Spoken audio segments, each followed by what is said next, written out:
Hi y'all, welcome back to Homestead to Health. My name is Caitlin, and I thought it would be really cool today to show y'all what we've been working on for the past couple of days.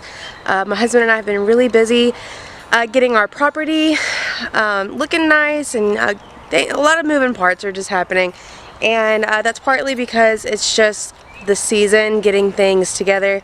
But also a big part of it is it's going to be his birthday tomorrow, and so we've got everything set up for a company to come and hang out and make some fajitas and celebrate. But yeah, I have a lot to show y'all. And there's a fresh coat of paint. So just for reference, this is what somewhat of what the front of the house looked like as well. However, this is the back of our house, and the reason we haven't gotten to the back of our house yet is just because of, you know, time and money.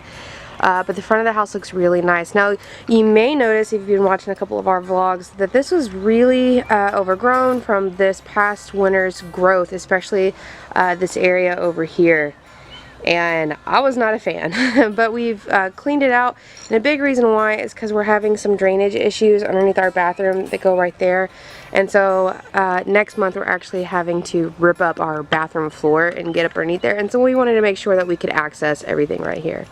Some of y'all might remember a couple of weeks ago I came outside and I had my little scraper and I scraped off all of the peeling paint off of the house, and my husband came through today and he painted the front of the house, and it just really gave it a new face. It was something that honestly we knew that we needed and we had been putting off for a while. With his work schedule, he works 20 days on and 10 days off, but it's really nice to have him home, and whenever he's home, for him to do things like give us a fresh coat of paint and to just kind of love on us by sharing his time and his efforts. And so I want to get away from the front of the house. Even though it's beautiful, I want to share with you what we've been going on, I want to show you what we've been doing in the back with all of the animals. So Richard came outside yesterday with me, and he really did a number as far as manicuring the backyard and cutting the grass real low, and just trimming everything up to make it look very nice.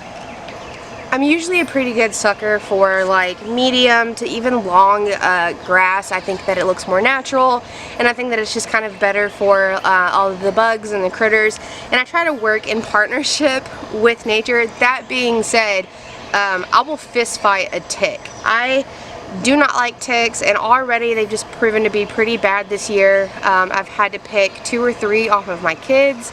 Yesterday alone we saw 2 or 3 in the house, and so it was just really important to us whenever we were knocking things out that we were to put the grass, just real low. If you're having problems with ticks, I recommend cutting your grass to a point where it's really, really low in the ground, because how ticks work is they'll find a blade of grass or a weed or something like that, and they'll get to the very top of it, and then they kind of just like hold out their hands waiting for their taxi, and then something will walk by and they just grab it real quick, and then they're stuck and they'll find a place to eat. So we try to keep our grass real low around this time to cut down on the amount of ticks that we get. But doesn't it look beautiful? I'm trying so hard not to go to each garden bed and garden area and detail what's happening there, just because I want to save some juice for next week. I think the next video that y'all see actually will be a garden tour where I'll get to share everything about everything with y'all, and I'm really looking forward to it. So let me go ahead though. I'm going to take you this way. I just have a couple more things to show you, but I'm really excited to show you it.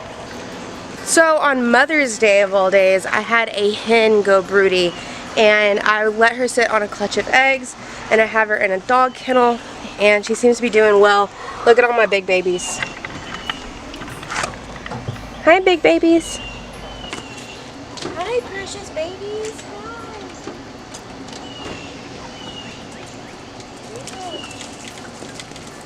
There's always coming. I usually have my chickens in the run during the day, but I feel so bad for them, keeping them in there.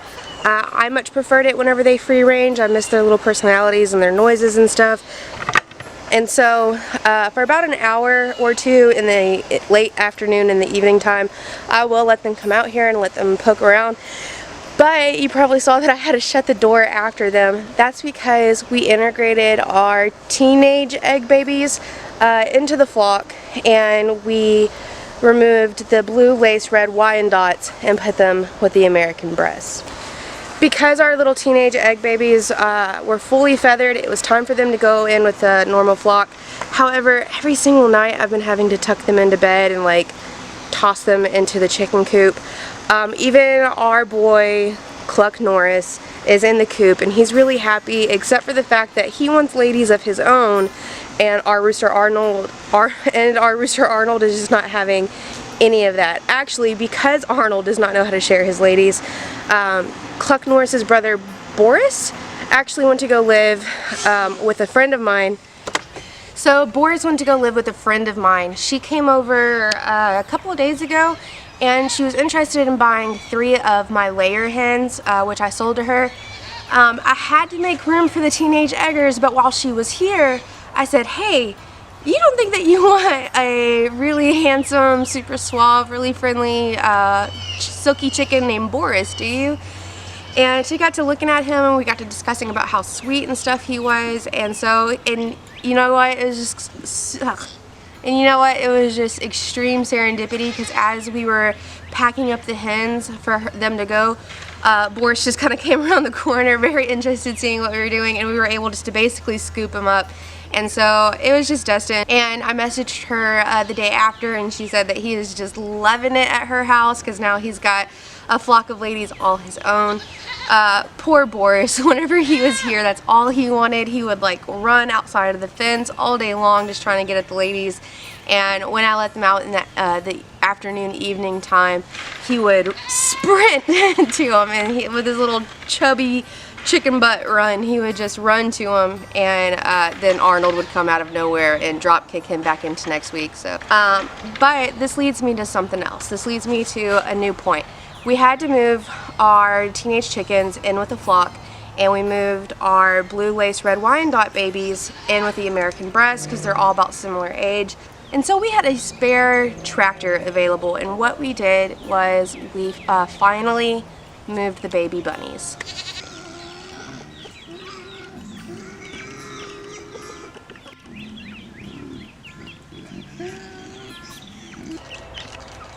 There are my teenager babies.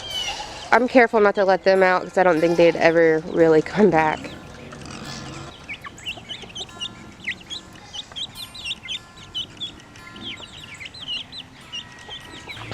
With the baby rabbits now being in the chicken tractor, well, I guess the rabbit tractor now, I'm able to cut down quite a bit on rabbit feed because now they're enjoying fresh grass every single day, which I'm betting makes them happier bunnies. Here, however, back in Mama Rabbit Land, both of my rabbits have been rebred, and this will probably be the last breeding of the year, well, until fall.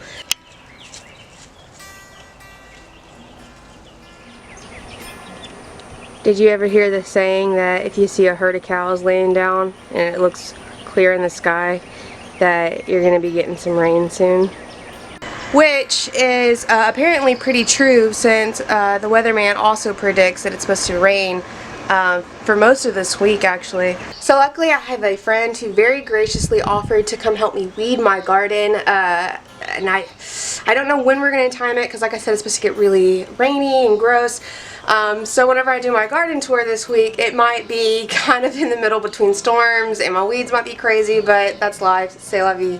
Yeah, my husband did end up having his party yesterday, which I have to clean up after that today. And I guess just kind of stick around the house, hang out with the girls and stuff. Nothing really going on. But I did want to pop on. I wanted to end this vlog and I wanted to share with y'all just, you know, the little things that we've been putting together. And now it's just maintenance because for the most part all of our bigger projects are said and done. However, with my friend coming to help me weed the garden, that's going to allow me to kind of go back with all of my extra mulch. See, mulch? It's going to allow me to be able to go back with all my extra mulch and re-mulch my garden so that I don't have to weed as heavily later on. I guess that's going to be my biggest project for right now. I think I might have 2 or 3 other like put-togethers, but for the most part, now is just the time of year where it's a lot of maintenance and it's a lot of staying on top of things and very hard work. But Thank you so much for hanging out with me, you guys. I've had such a great time walking around the property with y'all. If you haven't already, please subscribe. Thank y'all so much for hanging out with me. I'll see y'all later.